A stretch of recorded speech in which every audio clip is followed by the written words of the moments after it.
వంటలకు ఇంతకంటే స్వచ్ఛమైన గానుగ నూనె మరెక్కడా దొరకదు. SRV naturals. ఆర్డర్స్ కై స్క్రీన్ పై నెంబర్ కి కాల్ చేయండి. మాచర్ల ఎమ్మెల్యే పిన్నెల్లి రామకృష్ణారెడ్డి ఎక్కడ? పోలీసుల అదుపులోనే ఉన్నారా? ఇంకా పరారీలోనే ఉన్నారా?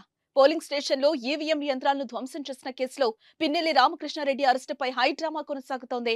హైదరాబాద్ సమీపంలో ఇస్నాపూర్లో ఓ గెస్ట్ హౌస్ లో పిన్నెల్లి రామకృష్ణారెడ్డిని అదుపులోకి తీసుకున్నారనే వార్తలు వచ్చినా కానీ వాటిని అధికారులు మాత్రం అధికారికంగా ధృవీకరించకపోవటం ఉత్కంఠ రేపుతోంది. దీంతో పిన్నెల్లి అరెస్టుపై క్లారిటీ అయితే రావటం లేదు.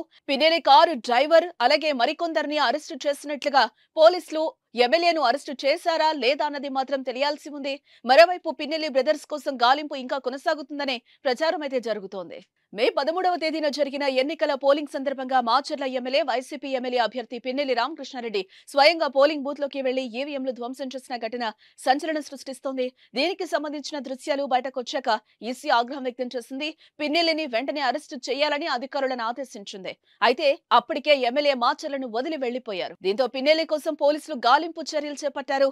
బృందాలుగా విడిపోయి వెతుకుతున్నారు. హైదరాబాద్ పారిపోయారనే సమాచారంతో ఏపీ పోలీసులు భాగ్యనగర్ లో గాలింపు చేపట్టారు. ఏపీ పోలీసులతో పాటు తెలంగాణ టాస్క్ ఫోర్స్ పోలీసులు కూడా రంగంలోకి దిగి గాలింపు చేపట్టారు. ఈ క్రమంలోనే పిన్నెల్లి రామకృష్ణారెడ్డి సంగారెడ్డి వైపు వస్తున్నారన్న సమాచారంతో అప్రమత్తమైన పోలీసులు అతని కారును చేస్ చేశారు. హైవేపై సినిమా రేంజ్ లో చేస్ చేసి కారును ఆపగా దాంట్లో డ్రైవర్ తప్ప ఎవరూ లేకపోవడంతో అతను అదుపులోకి తీసుకుని విచారిస్తున్నారు. పిన్నెల్లి రామకృష్ణారెడ్డి తెలంగాణ సరిహద్దులు దాటి బీదర్ వైపు వెళ్తున్నట్లుగా పోలీస్ బృందాలకు సమాచారం అందడంతో అలర్ట్ అయిన ఏపీ పోలీస్ ఉన్నతాధికారులు బీదర్ వైపునకు ఏపీ తెలంగాణ టీమ్స్ వెళ్లాలని కోరారు. దీంతో అటు ఏపీ ఇటు తెలంగాణ పోలీసులు బృందాలుగా ఏర్పడి పిన్నెల్లిని పట్టుకునేందుకు ప్రయత్నం చేస్తున్నారు. అయితే పిన్నెల్లి అరెస్ట్ అంటూ వార్తలు రావటం ఇప్పుడు సంచలనంగా మారింది. సుమన్ టీవీలో మీ పర్సనల్ అండ్ బిజినెస్ ప్రమోషన్స్ కోసం కింది నెంబర్ కి కాంటాక్ట్ చేయండి.